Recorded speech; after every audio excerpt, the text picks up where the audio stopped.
साईं तेरे चरणों में कोटि प्रणाम। साईं तेरे चरणों में कोटि प्रणाम। साईं तेरे चरणों में कोटि प्रणाम। साईं तेरे चरणों में कोटि प्रणाम। शरण में ले लो साईं प्रभो।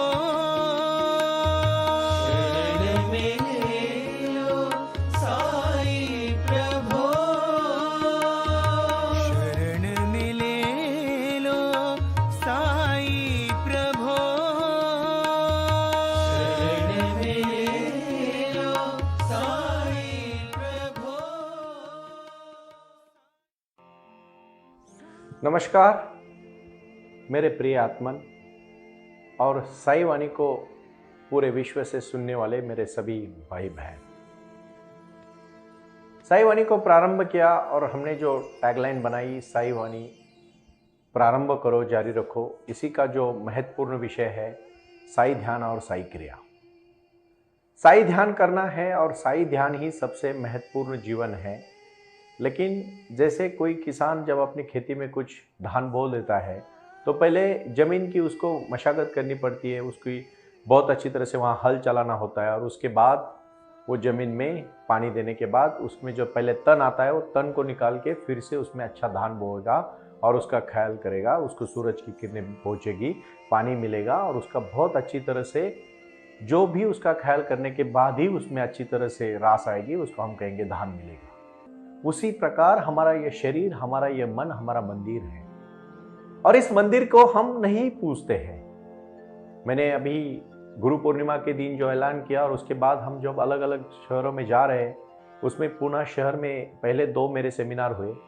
उस शिविर में उस समय जो लोग आए उन्होंने खुल के कहा, सुनील जी अभी हमें हमारे जगह में हम जहाँ रहते हैं वहाँ हमें काम करना है, हमें आपसे जुड़ना है। मैं पहले ही कहना चाहता हूँ कि कोई हड़बड़ी नहीं है, शांति से हम पहुँच जाएंगे। लक्ष्य हमारा बहुत बड़ा है, हमारे जीवन में ध्यान करना ही हमारे जीवन का अंतिम लक्ष्य है। लेकिन ध्यान करने के बाद ही जीवन में बदलाव आएगा, ये मैं आपको विश्वास के साथ कहता हूँ। पंच महाभूतों से हमारा यह शरीर बना है और हम जन्म लेते हैं तभी हमारी सांस शुरू होती है और जब हम मृत्यु तक पहुँचते हैं, यहाँ तक आप सब जानते हैं। लेकिन हर सांस के पीछे क्या राज छुपे हैं, ये मैं एक एक छोटी सी कहानी से मैं आपको कहना चाहूँगा। सबसे महत्वपूर्ण है श्वास को अंदर लेना और बाहर छोड़ना, ये एक हो गई क्रिया। लेकिन उस क्रिया का प्रतिसाद हमें तभी मिलता है जब हम इस क्रिया को बहुत अच्छी तरह से करते हैं। देखो, ऑक्सीजन हमें सांस से मिलता है। हम जब सांस लेते हैं तब ऑक्सीजन चला जाता है और हम हर नस नस में जाके, हमारे खून में जाके, हमारे हर ऑर्गन तक पहुंच के वो हमारे शरीर में ऊर्जा देता है।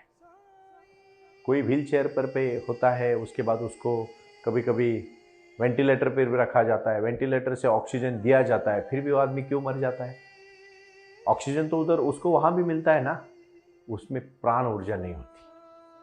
अब बहुत शांति से हर बात को ठीक से समझो कि हर सांस लेने के बाद हमारे शरीर में प्राण वायु, इसीलिए सांस को प्राण वायु कहा जाता है। और वो जब प्राण भरता है, जब जान भरता है ना, तब हम जिंदा रहते हैं। अभी हम सोचेंगे हम तो जिंदा है, लेकिन हमारी शक्ति, मैं यहाँ मेरे मित्र बालाजी जी को कहूँगा कि आप आगे 5 मिनट का वीडियो यहाँ सबको दिखाएं और मैं चाहूँगा कि ये वीडियो आप शांति से देख रहे हो अभी, और वीडियो शुरू हो चुका है।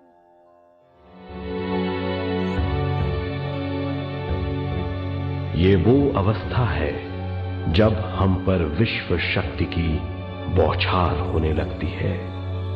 हम जितना ज्यादा ध्यान करेंगे उतनी ही ज्यादा विश्व शक्ति हमें प्राप्त होगी।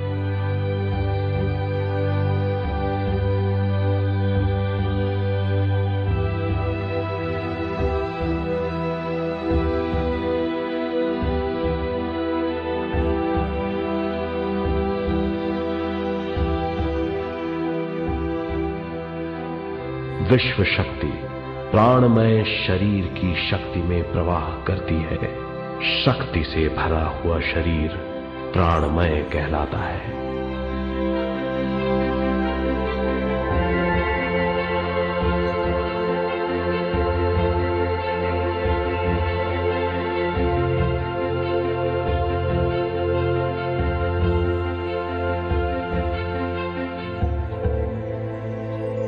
प्राणमय शरीर में 72,000 से ज्यादा रंग रहित नाड़ियां या शक्ति की नलियां होती हैं जो पूरे शरीर में फैली हुई हैं। शक्ति नलियां सिर के भाग से शुरू होती हैं। ये भाग ब्रह्मरंध्र कहलाता है।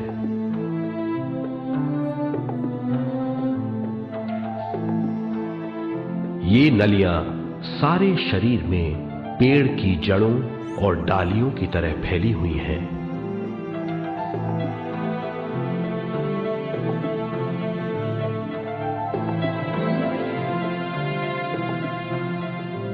प्राणमय शरीर हमारे शरीर का विशेष आधार है।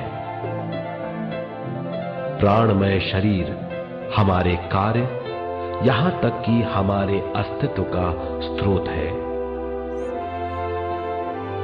प्राणमय शरीर को गहरी नींद में या फिर ध्यान में विश्व शक्ति मिलती है।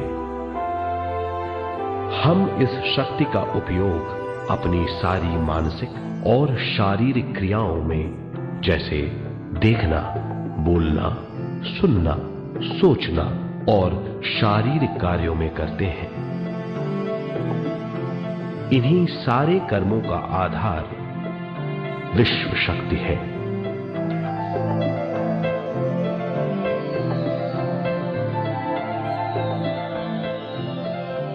विश्व शक्ति का बहाव केवल हमारे विचारों पर आधारित है।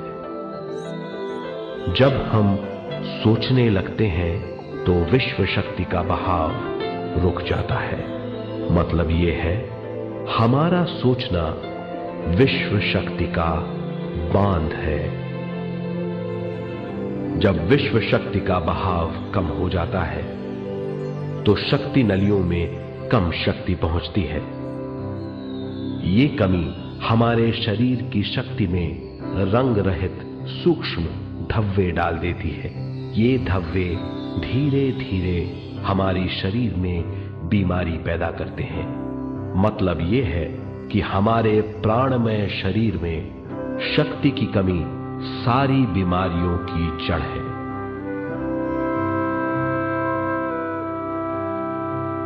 ध्यान से हमें बहुत बड़ी मात्रा में विश्व शक्ति मिलती है। ये हमारी शक्ति नलियों के जरिए सारे शरीर में पहुंचती है। जब विश्व शक्ति बहुत बड़ी मात्रा में शक्ति नलियों में बहने लगती है तो रंग रहित सूक्ष्म धब्बे मिट जाते हैं, और जब ये धब्बे साफ हो जाते हैं तो हम सारी बीमारियों से मुक्त हो जाते हैं।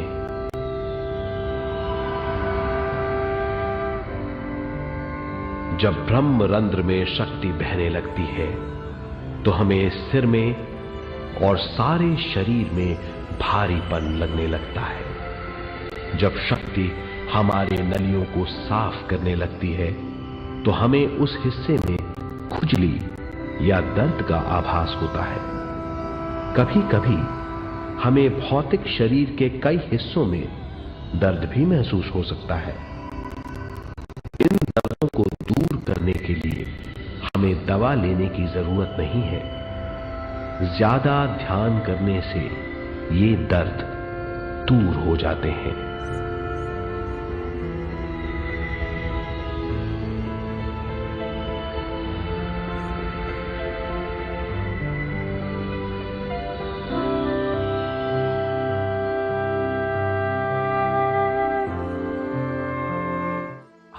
इस बात को आप ठीक से समझिए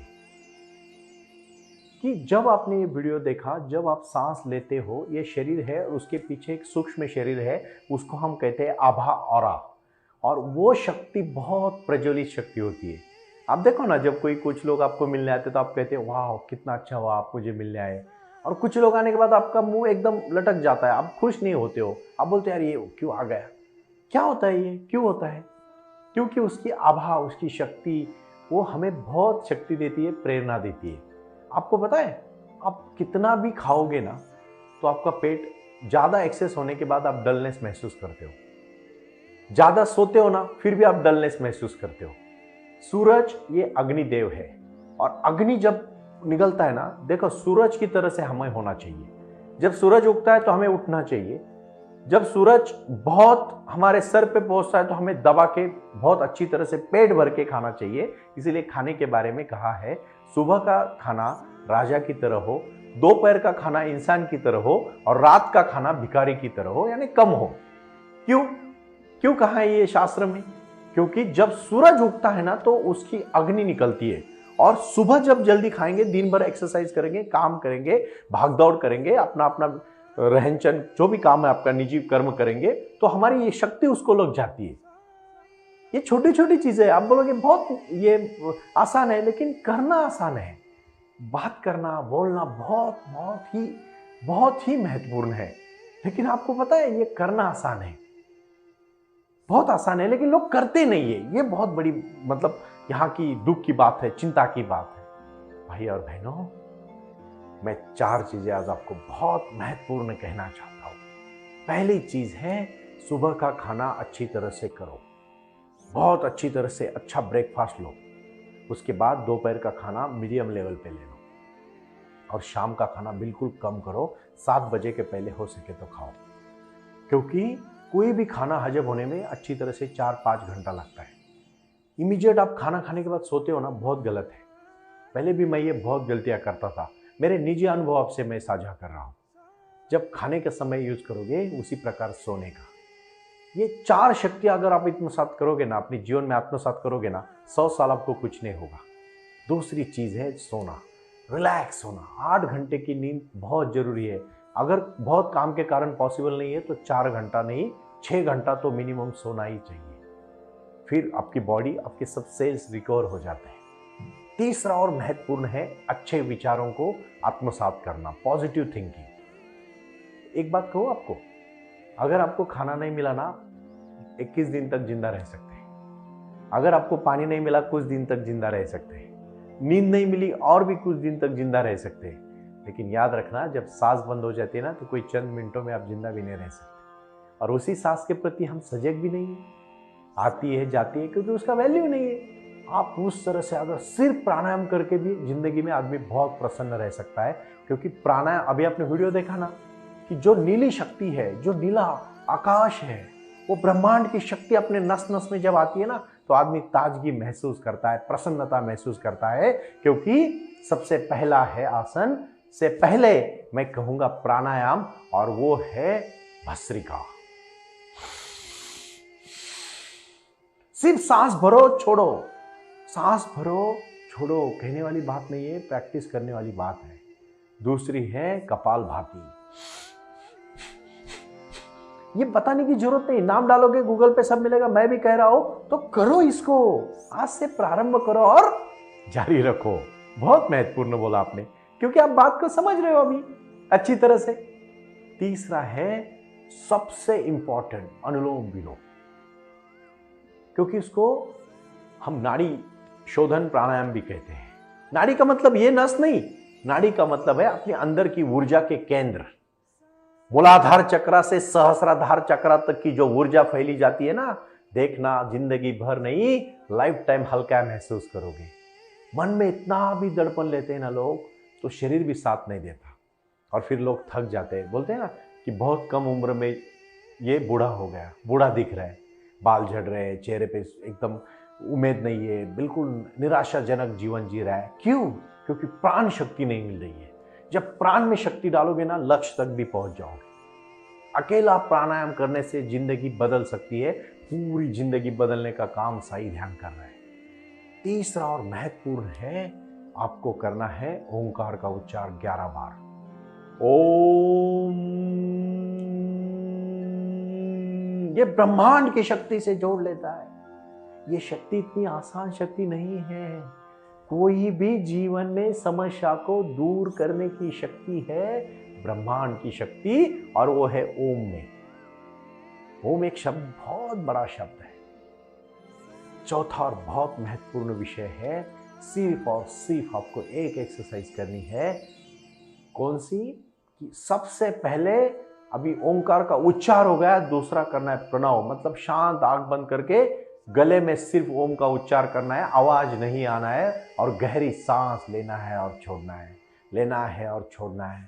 आप महसूस कर रहे हो आंख बंद करके कि आप अभी मेडिटेशन को शुरुआत कर रहे हो, प्रारंभ में मेडिटेशन। मैं म्यूजिक भी नहीं देना चाहता, क्योंकि म्यूजिक की तरफ ध्यान चला जाता है और वही हमारा ध्यान अटक जाता है। भाई और बहनों, आप आंख बंद करके अभी बैठे हो ना, तो शांति से सिर्फ अपनी सांस पे ध्यान दे रहे हो। आप कहोगे सिर्फ सांस पे कैसे ध्यान देंगे, विचार तो बहुत आ रहे हैं। आने दो, रोको मत उनको, बिल्कुल रोको मत किसी भी चीज को। सिर्फ मेरी आवाज और आपकी एक्सरसाइज दोनों शुरू हुई है। एक्सरसाइज कौन सी है? एक्सरसाइज जीवन बदलने की एक्सरसाइज है। यह आपके जीवन में क्रांति लाने की एक्सरसाइज है। और इसमें आप पूरी एसी की आवाज हो या फैन की आवाज हो या बाहर पक्षियों की आवाज हो, क्योंकि सुबह का समय है, सबसे अच्छा समय होता है सुबह का समय ध्यान करने के लिए। और यही समय है आपके जीवन में क्रांति लाने का समय, जीवन में बदलाव लाने का समय, जीवन में अपनापन लाने का समय, जीवन में एक सजगता लाने का समय। और इस समय सजग होके हर चीज करोगे ना, कभी डर नहीं जाओगे, कभी किसी चीज से रूठोगे नहीं। आप अपने जीवन में हिम्मत आती है, आपको गुस्सा भी कम आएगा, क्योंकि आपकी सहने की शक्ति बढ़ जाती है, क्योंकि हर नस, हर आपकी जो भी आपकी जीवन की शक्ति है वो बहुत मैच्योर हो जाती है और आप बहुत खुश महसूस करते हो। देखो, कुछ किसी भी चीज को अति वर्जते, अति नहीं करना है। जो भी चीज है ना, उसको लक्ष्य की तरफ लेके जाना है। मुझे आप साई ध्यान करके दिखाओगे, मैं आपको लिख के देता हूँ, आपका जीवन बदल जाएगा। बट प्राणायाम के पहले ध्यान को बिल्कुल सीधा शुरुआत मत करना। जो मैं श्रृंखला बता रहा हूँ उसी की तरफ फ्रीक्वेंसी के साथ चलो, एक नाद ब्रह्म खुद के अंदर महसूस करोगे। और यही सांस तो है जो आखिर तक आपको साथ देने वाली है। सांस बंद हो गई, खत्म हुआ सब। ऑक्सीजन की चिंता मत करो, वो तो वेंटिलेटर्स भी आपको दिया जाएगा, बट आप ले नहीं पाओगे क्योंकि उसमें प्राण ऊर्जा नहीं है। और वही प्राण ऊर्जा को महसूस करो। एक्सरसाइज भी जो लड़के करते हैं ना, यंग जिम वाले मेरे सब फ्रेंड भाई और बहनों, खासकर मैं मेरे भाइयों को कहना चाहूंगा, आप जो डोले शोले और मसल्स बनाना चाहते हो ना, पहले उस मसल्स के ऊपर कंसंट्रेशन करो, ध्यान दे दो। और सांस और एक्सरसाइज एक साथ करोगे, मसल के ऊपर ध्यान दोगे, अटेंशन वहां करोगे, तो वो देखो कितना प्रसन्नता के साथ, क्योंकि प्राण ऊर्जा उस चीज को मिल जाती है। इतनी सारी बीमारियां सिर्फ प्राण वायु से हम मिटा सकते हैं। दवाइयां लेने की भी जरूरत नहीं है। हमारा शरीर हीलिंग उसको रिकवर करता है उन चीजों को। अभी मैं इसी बात के ऊपर बोलने वाला हूं। कहानियां, स्टोरियां तो अभी बहुत सारी खत्म हुई। मैं 9000 कहानियां है मेरे पास, मैं दिन रात बोलता रहूंगा, लेकिन फायदा क्या? मैं चिने गुने लोगों को नहीं, मैं भारत के मेरे सभी सेंटर्स में जितने भी साई वाणी से साई ध्यान करने वाले मेरे भाई बहनों को मैं कहना चाहता हूं कि आज से ये प्राणायाम का प्रारंभ करोगे, जारी रखोगे, उसको रोकोगे नहीं, और फिर शांति से आप एग्जिस्टेंस के साथ जुड़ रहे हो। आपकी ऊर्जा को ऊपर की तरफ बहने का काम कर रहे हो, लक्ष्य दे रहे हो। खासकर मैं उन्हीं सभी मेरे भाइयों को कहना चाहूंगा कि ब्रह्मचर्य का मतलब होता है ना बुरा देखना, ना बुरा पढ़ना, ना बुरा करना, ना बुरी सोच रखना। ब्रह्मचर्य मतलब सिर्फ और सिर्फ एक ही चीज नहीं है। ब्रह्मचर्य का मतलब है अपने जीवन को ब्रह्म को समर्पित करना, इस एग्जिस्टेंस को, इस परमात्मा की शक्ति को, शुद्ध शक्ति को समर्पित करते हैं, जीवन में कोई बड़ा लक्ष्य लेके वहां तक पहुंचना। और इसलिए आज का जो ध्यान है वो क्रांति का ध्यान है। साई ध्यान आपके जीवन में क्रांति ला रही है, और इसके लिए साई बाबा आशीर्वाद दे रहे हैं। मैं उसका माध्यम हूं। साई वाणी करो। मैं कुछ कहूंगा, कुछ कर गुजरने के लिए मौसम नहीं मन चाहिए, साधन तो जुट जाएंगे, सिर्फ साई ध्यान का संकल्प चाहिए, और वो संकल्प ला लीजिए। प्रणाम।